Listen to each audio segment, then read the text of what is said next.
Welcome back to the channel, everybody.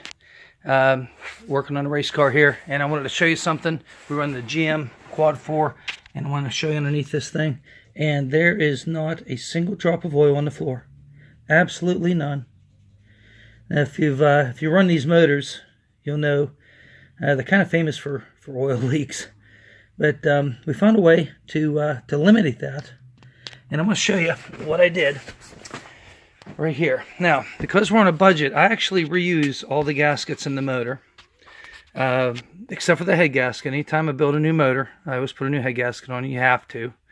But all the other gaskets on the motor we reuse. And so what I do is I clean them off with brake clean, clean the mating surfaces real good with brake clean, and then I use this stuff here. It's made by Permatex. It's called Aviation Forma Gasket. This container is pretty old. I've had it around for many years. And it's the brown brushable seam sealer. Again, it's Forma gasket.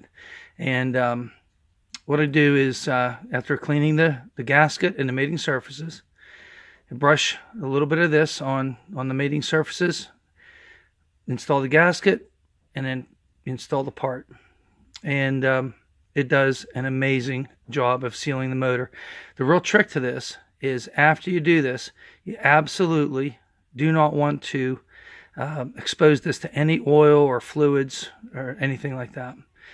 You want to leave it set overnight, 24 hours, and then you can just run it as normal. And as you've seen underneath the car, it is absolutely spotless. There's no seeps or anything on the motor. Anything that doesn't have a gasket, maybe an O-ring. It might be seeping a little bit from there, but anywhere where there's a gasket, I use this stuff here. And I routinely reuse the gaskets. I'll reuse them.